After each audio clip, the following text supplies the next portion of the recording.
Hare Krishna, Hare Krishna, Krishna Krishna. Srila പ്രഭുപാദിന്റെ ശിഷ്യനായിട്ടുള്ള സിദ്ധാന്തദാസ് എന്ന് പറഞ്ഞ ഭക്തൻ ഒരു ബുക്സുകൾ എഴുതിയിട്ടുണ്ട്. മെമ്മറീസ് ഓഫ് ശ്രീല പ്രഭുപാദ് എന്ന് പറഞ്ഞു. അപ്പം അതിൽ മുതിർന്ന ശിഷ്യന്മാർ അവരുടെ സാക്ഷാത്കാരങ്ങൾ രേഖപ്പെടുത്തി വെക്കാറുണ്ട്. അപ്പം അതിലെ ഒരു പ്രധാന ശിഷ്യൻ ആണ് ഗൗരിദാസ് പണ്ഡിറ്റ് എന്ന് പറഞ്ഞ ശിഷ്യൻ. പ്രഭുപാദിന്റെ വൃന്ദാവനത്തിലൊക്കെ വെച്ച് പ്രഭുപാദിന്റെ കൂടെ ഉണ്ടായിരുന്ന ഒരു ഡിവോട്ടിയാണ്.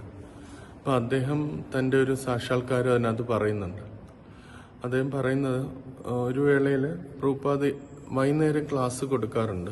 അപ്പോൾ വൈകുന്നേരം ക്ലാസ് കൊടുക്കുന്ന സമയത്ത് താഴേക്ക് ഇറങ്ങി വന്ന് ഈ വ്യാസാസനത്തിൽ ഇരിക്കുമ്പം പ്രഭുപാദിന് വായിക്കാനായിട്ട് ഭാഗവത്തിലെ 4-ാമത്തെ സ്കന്ധം ബുക്സ് അവിടെ വെച്ചിട്ടുണ്ടായിരുന്നു. അപ്പോൾ ഇദ്ദേഹം വെയിറ്റ് ചെയ്യാണ്, പ്രഭുപാദ് വരുന്നത്. ഇങ്ങനെ എല്ലാ ഡിവോട്ടീസും വെയിറ്റ് ചെയ്യാണ്, ഇദ്ദേഹം വെയിറ്റ് ചെയ്യാണ്. വെയിറ്റ് ചെയ്യുന്ന സമയത്ത് അദ്ദേഹം വിചാരിച്ചു ഭാഗവതം ഇരിക്കുമല്ലേ, എടുത്ത് വായിക്കാമെന്ന് വിചാരിച്ചു. അങ്ങനെ അദ്ദേഹം ഭാഗവതം 4-ാം സ്കന്ധം വായിച്ചുകൊണ്ടിരിക്കുകയാണ്. അപ്പോൾ പ്രഭുപാദ് ഇറങ്ങി വരും. പ്രഭുപാദിന്റെ കൂടെ നിന്ന് അദ്ദേഹത്തിന്റെ പേഴ്സണൽ സെർവന്റ് തമാൽ കൃഷ്ണ മഹാരാജും കൂടെ ഉണ്ട്. അപ്പോൾ പ്രഭുപാദ് ഇങ്ങനെ ഇറങ്ങി വന്നിട്ട് നോക്കുമ്പോഴത്തേന് പ്രഭുപാദ് വരുന്ന കണ്ടപ്പോഴത്തേന് അദ്ദേഹം ബുക്ക് മടക്കി വെച്ച് തിരിച്ചവിടെ വെച്ചു. അപ്പം അത് കണ്ടപ്പോഴത്തേന് പ്രഭുപാദ് അദ്ദേഹത്തിനോട് ചോദിച്ചു, വാട്ട് ആർ യു ഡൂയിങ്, നീ എന്ത് ചെയ്യുകയാണെന്ന് ചോദിച്ചു. അപ്പം അദ്ദേഹം പറഞ്ഞു, I am reading your Shrimad Bhagavatam എന്നിങ്ങനെ പറഞ്ഞു. ഞാൻ അങ്ങയുടെ ശ്രീമദ് ഭാഗവതം വായിക്കുകയാണെന്ന് പറഞ്ഞു. അപ്പോൾ പെട്ടെന്ന് പ്രഭുപാദിന്റെ മുഖം ഭയങ്കര സന്തോഷമായതായിട്ട് അദ്ദേഹം പറയുന്നു.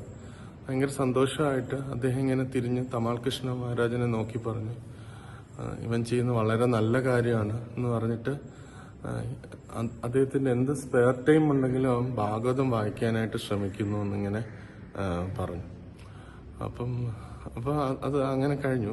അപ്പോൾ അതില് ഗൗരിദാസ് പണ്ഡിറ്റ് പറയുകയാണ്, താൻ ഒരുപാട് സേവനങ്ങൾ ചെയ്തിട്ടുണ്ട്, പക്ഷെ ഇത്ര ഈസി ആയിട്ട് ആധ്യാത്മിക ഗുരുവിനെ പ്ലീസ് ചെയ്യാൻ പറ്റിയത് ഈ ഒരു സേവനത്തിലാണ് എന്ന് പറയുന്നത്.